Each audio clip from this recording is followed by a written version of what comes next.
ছিলাম মামার বাড়ি। ভাইফোঁটার দিন যেতে পারিনি, তাই মা আর আমি পরের দিন গেছিলাম। তো মার বাড়িতে কী কী খাওয়া দাওয়া হলো সেটাই তোমাদের কাছে শেয়ার করব, আর কী কী করলাম। প্রথমে মামি একটা শাক দিয়েছিল, শাক আমি খাইনি। ডাল, সবজি ডাল করেছিল, যেটা খুব সুন্দর খেতে হয়েছিল, আর আলু ভাজা দিয়ে আমি খেয়ে নিচ্ছি। তারপরে হচ্ছে এটা কালবাট করেছিল, কালবাট। আর মাছও ছিল, মাছ আমি খাই না তাই নিইনি। মাংসের তরকারি দিয়ে ভালো করে খাওয়ার পরে তারপর চাটনি আর পাঁপড় ভাজা খেয়ে আমি উঠে পড়েছিলাম। তারপর খাওয়া দাওয়ার পরে আমরা একটু পুকুরের দিকে গেছিলাম। এটা আমার মামাদের পুকুর। পুকুরে একটা জিনিস লক্ষ্য করো, শুধু ঢিল ছুঁড়ছি তাতেই কতগুলো মাছ। খাবার ছোড়ার দরকার নেই, ঢিল ছুঁড়ছি তাতেই মাছ কত খেলা করছে, কত বড় বড়, কত সুন্দর দেখতে লাগছিল। তাই ওখানে কিছুক্ষণ বসেছিলাম। আর এটা কী ফুল বলো তো?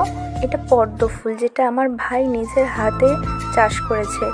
অনেকটা সুন্দর। দিনের বেলায় ফটো আমি তুলতে পারিনি, তো এই জন্য আমি রাতে আমি তুলেছিলাম। তো কতটা ভালো কোয়ালিটি আসেনি হয়তো, তাও যতটুকু বোঝা যাচ্ছে তোমাদের কাছে শেয়ার করলাম।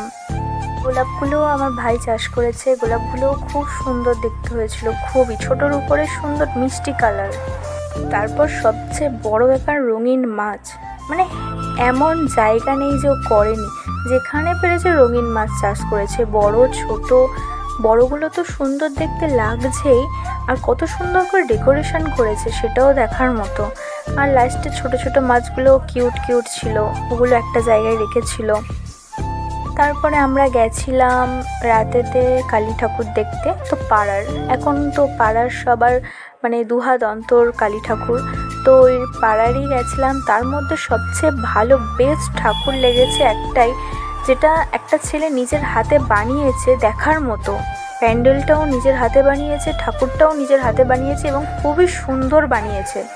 যেটা তোমাদের সাথে আমি একটা ফটো শেয়ার করছি, আমি ভিডিও করি না, একটা ফটো শেয়ার করছি।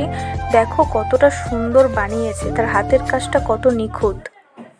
আশা করব সবাই সুস্থ আছো, ভালো আছো, সবাই ভালো থাকো, আর একটু পাশে থেকো যাতে এরকম আরও ভিডিও আমি আপলোড করি। অসংখ্য ধন্যবাদ।